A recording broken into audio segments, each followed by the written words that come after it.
नूरानी Urdu education channel को subscribe करें और वीडियो अच्छा लगे तो शेयर करें, लाइक करें। उस एक रोजे की फजीलत को नहीं पहुंच सकते जो माह रमजान शरीफ में रखा गया है। माह रमजान शरीफ के रोजे का बदल जिंदगी भर के रोजे नहीं हो सकते। जो फजीलत इन दिनों की है, ये मौसम है रोजे का। और कुछ लोग छोटी मोटी बीमारी का बहाना लेकर भी रोजा छोड़ते हैं। हर छोटी मोटी बीमारी पर रोजा छोड़ने की इजाजत नहीं है। गुनहगार होंगे, सख्त गुनहगार होंगे। जिसने एक रोजा रमजान शरीफ का छोड़ा, फिर उसको कज़ा भी करना पड़ेगा एक रोजा, और तौबा भी करनी पड़ेगी। ये भी अवाम में गलत फहमी है कि जो लोग सोचते हैं कि रमजान शरीफ का एक रोजा छोड़ दिया जानबूझकर तो 60 रोजे रखने पड़ेंगे। ऐसा नहीं है, एक ही रोजा रखना है। ये असल में जो बिला वजह रोजा तोड़ देते हैं रखकर, 60 रोजे उनके लिए कफ्फारे में। लेकिन जिसने रोजा छोड़ दिया बहुत बुरा किया उसने। एक ही रोजा रखेगा, बाद में कज़ा, लेकिन साथ ही उसको तौबा भी करनी पड़ेगी। सिर्फ रोजा कज़ा करने से मामला खत्म नहीं होगा, सच्ची तौबा भी उसके साथ लाजिम होगी। बल्कि जिन लोगों के रोजे किसी वजह से, लाइल्मी की वजह से पहले छूट गए, तो वो आम दिनों में गैर रमजान में उन रोजों की धीरे धीरे कज़ा कर ले। रोजा न रखने का वबाल बड़ा दर्दनाक है। अल्लाह के रसूल सल्लल्लाहु अलैहि वसल्लम फरमाते हैं कि मैंने जब शबे मेराज जहन्नम का मुशाहिदा किया तो मैंने देखा कि कुछ लोगों के जबड़ों को आग की कैंची से काटा जा रहा है। मैंने पूछा, जिब्रील ये कौन लोग हैं? अर्ज किया, या रसूल अल्लाह सल्लल्लाहु अलैहि वसल्लम, ये आपकी उम्मत के वो लोग हैं जो माह रमजान शरीफ में रोजे नहीं रखते थे। इसलिए ये दुनिया है, यहाँ तो रोते गाते गिरते पड़ते खुशी गमी में जिंदगी कैसे भी गुजर जाएगी। लेकिन एक दिन आखिरत है, दुनिया खत्म होने वाली है और आखिरत कभी खत्म नहीं होगी। आज अमल कर सकते हैं, इसकी अहमियत का अंदाजा नहीं है। जब इस अमल का सिला मिलेगा और अमल न करने पर सजा मिलेगी, तब इंसान पछताएगा कि काश मैंने इसका फायदा उठाकर जिंदगी का कुछ नेकियां इकट्ठा कर ली होती, कुछ अमल कर लिया होता। बल्कि मरने वाले अल्लाह की बारगाह में मिन्नत करते हैं कि मेरे अल्लाह, हमें सिर्फ 2 रकअत दुनिया में जाकर पढ़ने की इजाजत दे दे। लेकिन इरशाद होता है, बंदे जब हमने तुझे मौका दिया था उस वक्त तो तूने उससे फायदा नहीं उठाया। अब जिंदगी खत्म हो गई है, अब दोबारा किसी को दुनिया में नहीं भेजा जाएगा। इसलिए मैं अपने नौजवानों से कहता हूँ, बहाना मत कीजिए। रोजा रखने वाले को सब्र अल्लाह देता है।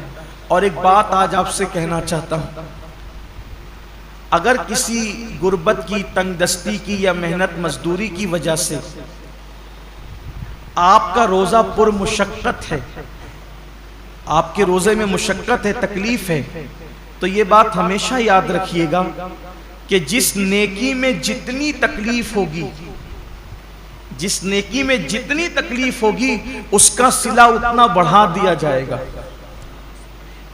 रोजा रखकर एसी में सोने वालों का सवाब अलग है और रोजा रखकर लूम चलाने वालों का सवाब अलग है। दोनों का सवाब यकसा नहीं है। रोजा रख करके एसी में ऑफिसों में बैठने वालों का अजर अलग है और रोजा रख करके धूप में मार्केट में बैठने वालों का अजर अलग है। वजह क्या है? देखिए, डॉक्टर इकबाल ने इस फलसफे को बहुत अच्छे से समझाया है। इकबाल कहते हैं, अल्फाज व मानी में तफावुत नहीं, लेकिन अल्फाज व मानी में तफावुत नहीं, लेकिन मुल्ला की अज़ा और मुजाहिद की अज़ा और। जो मस्जिद के अंदर खड़े होकर के अजान देता है उसके अल्फाज भी वही है, और जो मस्जिद के अंदर अजान पढ़े उसका मानी भी वही है, और जो जिहाद के सहरा में अजान दे उसका मानी भी वही है और उसके अल्फाज भी वही है। लेकिन जो अजान का सवाब मस्जिद में खड़े होने वाले मुअज्जिन को मिलता है वो मुजाहिद को नहीं मिलता। इसलिए कि दोनों की अजान में बड़ा फर्क है। मुअज्जिन की अजान पर चंद लोग मस्जिद में आते हैं और मुजाहिद की अजान पर पूरी कौम को अल्लाह कामयाबी और फलाह अता फरमाता है। दोनों में बड़ा फर्क है। इसलिए कि ये अजान पंखों के साए में है, ये अजान छत के साए में है, ये अजान राहतों में है, और वो अजान मुशक्कतों और तलवारों के साए में, दोनों में फर्क है। तो इसी तरीके से इकबाल की फिक्र से रोशनी लेकर कह रहा हूं, और हदीस पाक कि जिस नेकी में जितनी मुशक्कत और तकलीफ होगी उसका सिला उतना बढ़ा दिया जाएगा। तो लूम चलाने वाले मजदूर कभी गमगीन न हो कि कैसे करें, हिम्मत से काम लीजिए, जहन्नम मत खरीदिए, जहन्नम की अजाब मत खरीदिए। अगर अल्लाह की मर्जी किसी को मजदूर बनाया, किसी को सेठ बनाया, लेकिन आपको काम हिम्मत से लेना है, अल्लाह उसका सिला बहुत बढ़ा देगा, अल्लाह उसका अज्र बहुत बढ़ा देगा। और फिर काश कि ऐसा होता कि इस सुन्नत को जिंदा किया जाता कि अल्लाह के रसूल अलैहिस्सलाम जब रमज़ान शरीफ आता था तो खुतबा देते थे और फरमाते थे, लोगों जो तुम्हारे मजदूर हैं रमज़ान शरीफ में उनकी मजदूरी कुछ कम कर दो, यानी उन मजदूरों का काम कुछ कम, उनको सिला तो पूरा दो, मजदूरी पूरी दो, लेकिन उनका काम कुछ कम कर दो, जैसे दोपहर में उनको सोने का मौका दे दो। अब यहाँ तो सेठों का हाल ये है कि अगर मजदूर नमाज पढ़ने रमजान शरीफ में भी जाए तो उनके माथे पे शिकन आता है। ये लोग कहते हैं ना कि हालांकि सारे सेठ ऐसे नहीं हैं, कुछ अगर सेठ लोग यहाँ हैं तो वो बुरा नहीं माने, मुझे तो लोगों ने यहाँ तक कि आके बताया कि एक सेठ साहब हाफिज कुरान है, मुझे लोगों ने नाम के साथ बताया, मैं नाम नहीं लूंगा क्योंकि मैं अल्लाह के घर में वाज और नसीहत करने खड़ा हुआ, कीमत करने खड़ा नहीं हुआ। तो कहा वो हाफिज कुरान है, वो खुद नमाज में गए और जब मजदूर नमाज पढ़ कर के आए तो उन्होंने कहा कि अब जा तू नमाज ही पढ़ते रहे, यहाँ से निकल जा। ये सूरत हाल है। फिर जिस कौम को का हाल ये हो कि वो इस कदर गंदी सोच की हामिल हो जाए कि वो अपने मजदूर को नमाज पढ़ने तक जाने न दे, फिर उनके कारोबार तबाह नहीं होंगे तो और क्या होंगे? उनके कारोबार की मलाई दूसरे लोग नहीं खाएंगे तो क्या करेंगे? कल और आज के कारोबार में कुछ फर्क महसूस करते हैं आप? कल की बरकतों में और आज की बरकतों में आप कुछ फर्क महसूस करते हैं? कल भी हमारे बाप दादाओं ने कारोबार संभाला और आज भी हमारी नई नस्ल संभाल रही। फर्क ये है कि वहां जब दीन का मामला आता था तो वह अपने आप को सरेंडर कर देते थे, कुदरत ने उन्हें बरकतों से नवाजा था। आज बहुत कारोबार बढ़ा लिया गया है लेकिन फिर भी हाय हाय किया जा रहा है, बरकतें उठ गई है। वजह यह कि दीन से दूरी है, मजहब से दूरी, और इंसान जब जब दीन से दूर होगा तब तक वो रोएगा, तब तक वो पछताएगा, तब तक नाकामी उसके गले का हार बनेगी। तो आइए, अल्लाह रब्बुल इज्जत ने इतना खूबसूरत सा महीना हमें दिया है, इसलिए मेरी गुजारिश है कि इस मुबारक महीने में पहले तो रोज़ों का एहतमाम करें, और जिनको छोटी मोटी बीमारियां उनसे भी कहता हूँ, बीमारी का बहाना लेके सर दर्द है, बुखार आ गया है, कोरोना हो गया है, इन चीज़ों को लेकर के आप रोज़ा न छोड़ें, इसलिए कि वो और बीमारियां हैं और उस हद तक बीमारी है जिसको बहुत सीरियस मैटर कहते हैं, वहां रोजा छोड़ने की इजाजत है कि जब आदमी रख ही नहीं सकता, बीमारी बढ़ जाने का यकीन हो, मर जाएगा, बीमारी बढ़ जाएगी, तकलीफ बढ़ जाएगी। जब कोई मुसलमान पाबंद शरा, कोई दीन की समझ रखने वाला डॉक्टर कह दे तो बात अलग है। अपनी मर्जी से फतवा देना कि मैंने रोजा नहीं रखना, मैं बीमार हूं, जबकि अल्लाह के रसूल अलैहिस्सलाम का फरमान है रोजा रखो सेहतमंद हो जाओगे। रोजे से बीमारी नहीं बढ़ती बल्कि रोजे से सेहत मिला करती। जब अल्लाह के रसूल ने कह दिया जो तबीबों के तबीब है, जो हकीमों के हकीम है, जो सिर्फ जिस्मों के हकीम नहीं बल्कि रूहानियत के भी हकीम और तबीब है, तो जब उस रसूल ने फरमा दिया रोजा रखो सेहतमंद हो जाओगे, तो फिर सेहत मिलना ही मिलना है। इसलिए बहाना ना करो।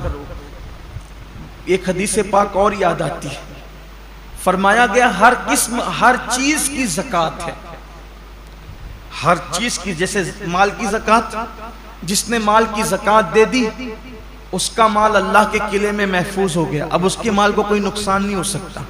ऐसे ही जान की भी ज़कात है, जिस्म की भी ज़कात है। तो जान की ज़कात क्या है? मेरे आका अलैहिस्सलाम फरमाते हैं, रोजा ये तुम्हारी जान की ज़कात है, तुम्हारे जिस्म की ज़कात। मतलब जो लोग रोजा रख लेते हैं, अब उनकी जान भी अल्लाह महफूज कर लेता है, वो मोहलिक बीमारियों से, मूजी बीमारियों से महफूज हो जाते हैं। आप देखिए अल्लाह के औलिया, आज जितनी कसरत से बीमारियां हैं पहले नहीं थी, और जो बीमारियां आज है वो पहले नहीं थी। क्यों? उस दौर में लोग सिर्फ रमजान शरीफ के रोजे नहीं रखते थे, बल्कि महीने में 13, 14, 15 तारीख को भी अक्सर मुसलमान रोजा रखते थे। 3 रोजे तो महीने में रखते ही थे मुसलमान। फिर उसके बाद जो और दिन से करीब थे वो पीर और जुमेरात के भी रोजे रखते थे। फिर मौका ब मौका आशूरा का रोजा, ये रोजा, वो रोजा, यानी जो मौका आया उसके बहाने से रोजे रखते थे। इसलिए ये बीमारियां उनको नहीं थी जिन बीमारियों में हम मुब्तला है। क्यों? क्योंकि वो जिस्म की ज़कात निकालते रहते थे, और जब ज़कात निकलती रहेगी तो जिस्म महफूज होता रहेगा। हम समझते हैं कि खाने से ताकत मिलती है, ताकत खाने से नहीं मिलती। खाना तो एक बहाना है। फरमाया गया कम खाना ये सेहत, इंसान को सेहतमंद करता है, कम ग़िज़ा इंसान को सेहतमंद करती। हम खाने के लिए पैदा नहीं हुए, खाना हमारे लिए पैदा हुआ। बुजुर्गों ने फरमाया जीने के लिए खाया करो, खाने के लिए जिया मत करो, अल्लाह के लिए जियो। ये इंसान की सोच और फिक्र होना चाहिए। तो पहली चीज ये है, रोजा रखिए, रोजे का एहतमाम कीजिए, और रोजा रखिए तो इस तरह रखिए जैसे अल्लाह ने रोजा रखने का हुक्म दिया है। ये दूसरा बाब आपके सामने पेश करने लगा। पहले तो रोजा रखिए, अब जो रोजा रखते हैं उनके लिए इस तरह रखिए जैसे अल्लाह ने रखने का हुक्म दिया। अब अल्लाह ने रोजा रखने का हुक्म कैसे दिया? हदीस पाक में आता है कि अल्लाह के रसूल सल्लल्लाहु अलैहि वसल्लम फरमाते हैं कि बाज़ रोजेदार ऐसे होते हैं जिनको रोजे में भूख और प्यास के सिवा कुछ नसीब नहीं होता। यानी सिर्फ वो भूखे और प्यासे रहते हैं, बस उनको कुछ मिलना नहीं है। वजह इसलिए कि उन्होंने जो हलाल खाना था, तवज्जो करना, जो हलाल खाना था, जैसे खाना हलाल है ना, पानी भी हलाल है, मगरिब बाद तो खा सकते हैं ना, वो तो हलाल ही है। सुबह सादिक से पहले खा सकते हैं, हलाल ही है। लेकिन रोजा रखने की नियत करने की वजह से वो हराम हो गया तो रुक गए खाने पीने से। लेकिन जिस खाना जो हलाल था रोजे से पहले और रोजे के बाद, वो रोजे की हालत में तो हम रुक गए खाने पीने से, फ्रिज भरी हुई है फलों से, रुक गए हैं, किचन भरा हुआ है खाने से, रुक गए हैं। मगर गाली तो हमेशा हराम है। क्या रोजे में लोग गाली से भी रुके? पाप की नजर किसी औरत पे उठाना ये तो हमेशा हराम है। क्या आंखों को भी लोगों ने कंट्रोल किया? नमाज तर्क करना ये हमेशा हराम है। नमाज को छोड़ देना ये हमेशा हराम है। क्या लोग रोजे की हालत में नमाज के पाबंद हुए? बेशुमार रोजेदार हैं जो नींद से उठते हैं, बिस्तर पे सहरी खाते हैं, वहीं सो जाते हैं। ये कौन सा रोजा है जिसमें कोई नमाज ही नहीं? ये कौन सा रोजा? रोजे के मुतालिक मेरे आका सल्लल्लाहु अलैहि वसल्लम के फरमान का मफहूम है, रोजा वो है सही माना में। कौन सा रोजा? जो आंख का भी रोजा हो, जो जबान का भी रोजा हो, जो कान का भी रोजा हो, जो हाथ का भी रोजा हो, जो पैर का भी रोजा हो। आंख का रोजा यह है कि जिन चीजों को अल्लाह ने हराम कर दिया, रोजे की हालत में उन्हें ना देखो। यहां तो रोजे में लोग गेम खेलते बैठे हुए, देख लीजिए, टाइम पास कर रहे हैं। क्यों भाई गेम खेलते हो, तस्बीह क्यों नहीं पढ़ सकते? ये तो महीना तस्बीह और तिलावत का है, दुरूद शरीफ का है। अच्छा ये तो गेम खेल रहे, इसमें कोई तस्वीर तो नहीं है, ये हराम तो नहीं है। इस्लाम में वक्त जाय करना ही हराम है, तज़ीय औकात हराम है इस्लाम के अंदर। गेम खेलना मोबाइल पर ये हराम है। हालत रोजा में ये कौन सा हराम काम लोग लेके बैठ गए। बच्चे गेम खेल रहे हैं, जवान गेम खेल रहे हैं, औरतें गेम खेल रही है, लगे हुए सब मोबाइल पर। तो रोजा रखा तो क्या माज़अल्लाह हमने एहसान किया कि आप गेम खेलने बैठ गए? ये रोजा तो नहीं हो सकता। कुछ लोग सीरियल देखते हैं रोजे की हालत में, बल्कि ये रूहानी तरबियत का महीना है कि जब आंखों से पाप नहीं होगा, कानों से नाजायज हराम चीजें नहीं सुनेंगे, हाथ से किसी पे जुल्म नहीं करेंगे, जबान से किसी को गाली नहीं देंगे, झूठ नहीं बोलेंगे, गीबत नहीं करेंगे, पैर से हराम जगह चलकर नहीं जाएंगे, तो एक महीने के अंदर ये रूहानी तरबियत होगी। तो जब रमजान शरीफ तो चला जाएगा, लेकिन ये नेक आदतें इंसान में बाकी रह जाएगी। इस तरीके से इंसान की जिंदगी बदल जाएगी। ये महीना बदलने के लिए आता है, ये महीना इंसान को तब्दील करने के लिए आता है, ये महीना इंसान की जिंदगी में इनकलाब बपा करने के लिए आता है। अब जबान झूठ बोल ही रही है।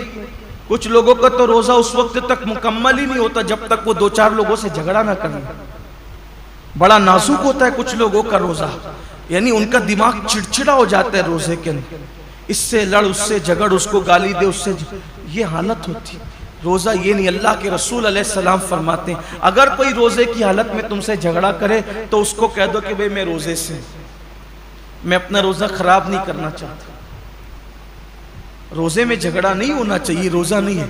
अब आपके सामने बताऊं, ऐसा रोजा रखो कि खाने पीने के साथ आंख पे भी कंट्रोल हो, जबान पे भी कंट्रोल हो, हाथ पे भी कंट्रोल हो, पैर पे भी कंट्रोल हो, सोच पर भी कंट्रोल हो। अब ऐसे रोजे का सिला क्या है? तो अल्लाह खुद फरमाता है, रोजा मेरे लिए है और मैं ही उसकी जज़ा हूं। यानी हर नेकी या हर नेक अमल की जज़ा जन्नत हो सकती है, लेकिन रोजा तन्हा वो इबादत है कि आपने जिसका हक अदा किया उसका सिला जन्नत नहीं बल्कि मालिके जन्नत है। सोचे तो सही, रोजा क्या चीज है? मालिके जन्नत कैसे सिला है? मतलब यह कि अल्लाह रोजेदारों को अपना दीदार नसीब फरमाए, रोजेदारों को खुदा का दीदार।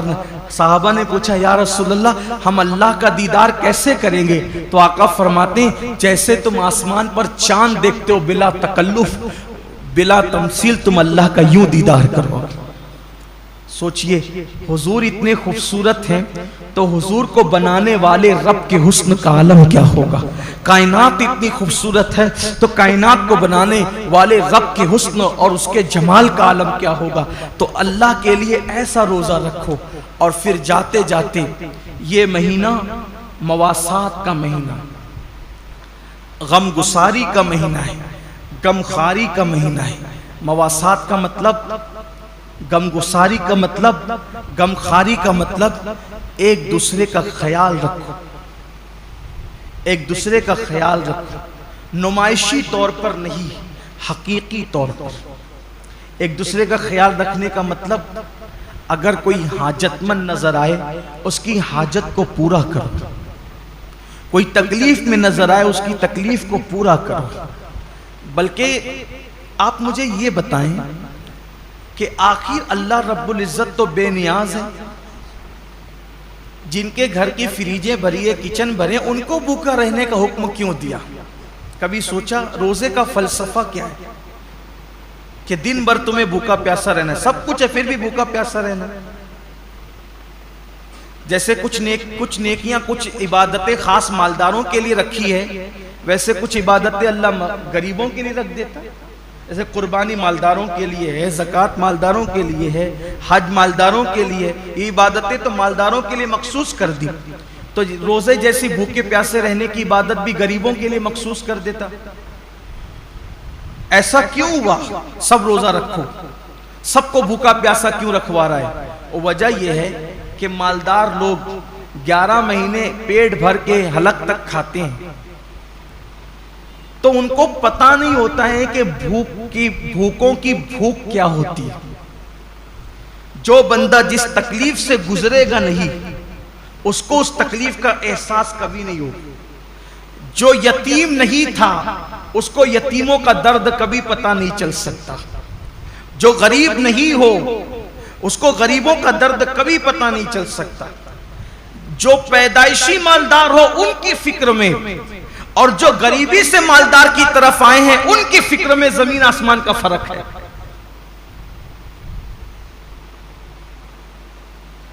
एक मर्तबा का वाकया है,